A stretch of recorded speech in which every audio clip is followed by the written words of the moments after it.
Former South Carolina Governor Nikki Haley announced Wednesday that she is exiting the Republican presidential race, leaving former President Donald Trump as the party's presumptive nominee. She made the announcement during remarks in Charleston, South Carolina, following a series of losses in GOP nominating contests on Super Tuesday. Haley is not expected to endorse Trump, sources familiar with her plans told CNN prior to her address. Instead, she is calling on the former president to earn the support of voters who backed her. The plan appears to leave the room for her to endorse Trump ahead of the general election in November. Haley, who was Trump's U.S. ambassador to the United Nations, was the last of a dozen major candidates the former president vanquished in a GOP primary that he dominated from start to finish, including winning 14 of the 15 GOP contests on Tuesday, even as he skipped the party's debates and maintained a much lighter schedule of early state travel than all of his rivals. Haley had vowed to stay in the race through at least Super Tuesday. She had also begun sharpening her attacks on Trump, questioning his mental fitness and lumping him together with President Joe Biden, the likely Democratic nominee, as one of two grumpy old men. But her home state of South Carolina served as her fourth straight loss in 2024, including one to none of these candidates in the Nevada primary, where Trump wasn't competing and there were no delegates at stake. He opted to participate instead in the party-run caucuses, which awarded delegates. Haley had little hope of keeping pace with the former president, with the race shifting into a new gear, moving from early state contests in which retail politics take center stage to a national race with 56% of the party's delegates due to be awarded by March 12, most of them in winner-take-all contests. Still, in her campaign, Haley became the first Republican woman to win two primary contests, Vermont and the District of Columbia. The wins prevented Trump from being able to say that he shut out Haley in every state, but the victories were not enough to award her with a significant delegate count. An uphill battle. The former South Carolina governor's exit demonstrated how little Republican voters were swayed by arguments about electability, with the party's base remaining loyal to Trump, who has falsely claimed he lost the 2020 election due to widespread fraud, despite general election polls showing that Haley was in much stronger position against Biden. "I have never seen the Republican Party so unified as it is right now," Trump told supporters at his election night party in South Carolina.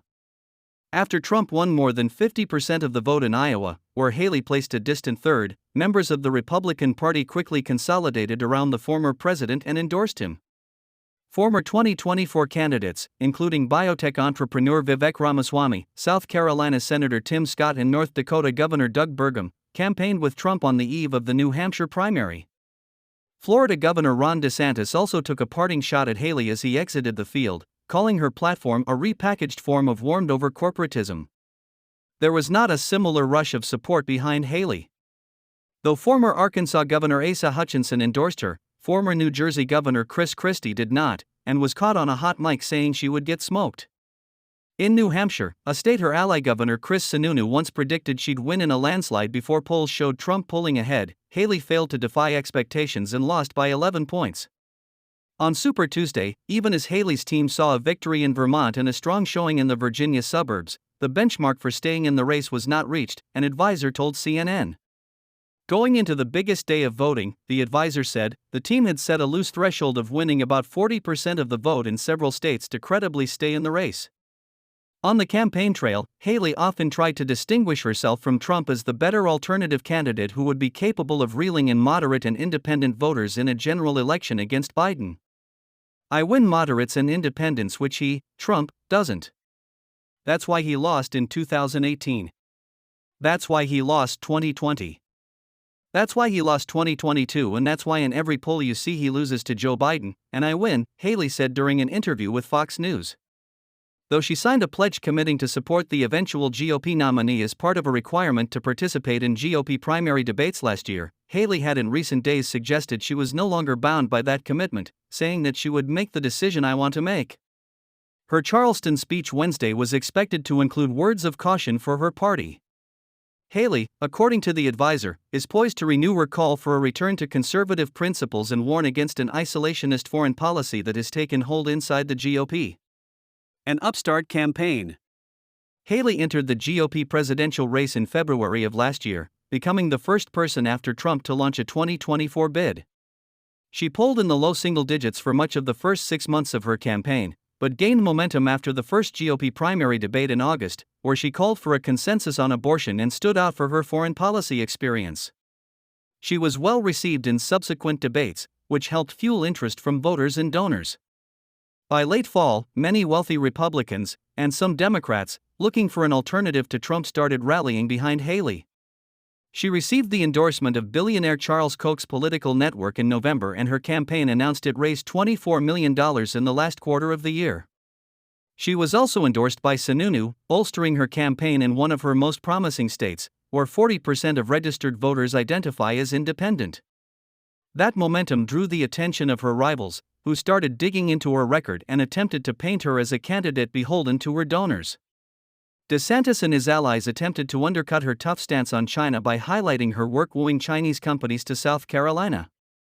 Haley responded that governors across the country were recruiting Chinese business at the time, but that the U.S. now has a better understanding of its relationship with China.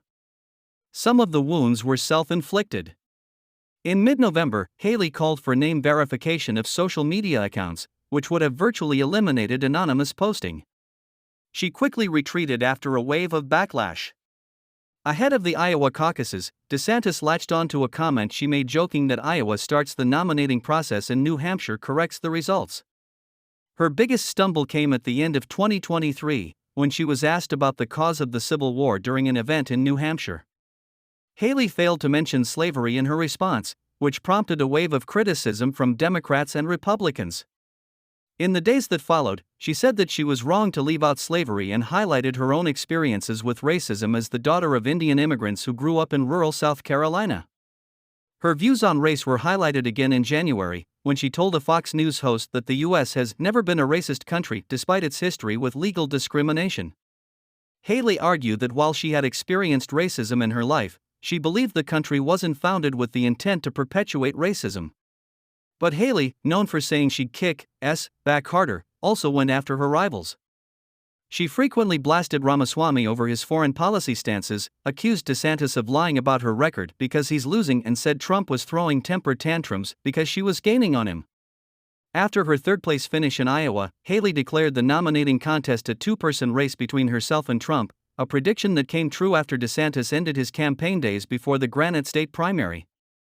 The race grew personal between Trump and Haley. The former president elevated a post that falsely claimed Haley wasn't eligible to be president because her parents weren't citizens when she was born in South Carolina, echoing the birther smears he had once leveled against former President Barack Obama. Trump also took to misspelling her first name, Nimrata. Nikki is the former governor's middle name, and mocking her. Haley, meanwhile, questioned Trump's mental competency after the former president confused her with former House Speaker Nancy Pelosi during a campaign rally. "The reality is he was confused," she said during a January 21 campaign event. "He was confused the same way he said Joe Biden was going to start World War II." Haley's critiques of Trump grew even sharper after he mocked her husband's military service and called for all of her donors to be permanently barred from the MAGA camp. In that moment, he showed that with that kind of disrespect for the military, he's not qualified to be the President of the United States, because I don't trust him to protect them, Haley said in mid-February. A longtime GOP rising star. Haley's political career started in 2004, when she beat a 30-year incumbent in a GOP primary for a statehouse seat in Lexington County, South Carolina. During her 2010 gubernatorial bid, she beat a congressman, the state attorney general, and the lieutenant governor in a crowded Republican primary and narrowly beat her Democratic opponent in the general election. At the time, Haley was seen as a rising GOP star and potential vice presidential pick in 2012 and 2016. She was selected to give the GOP response in 2016 to President Barack Obama's final State of the Union address.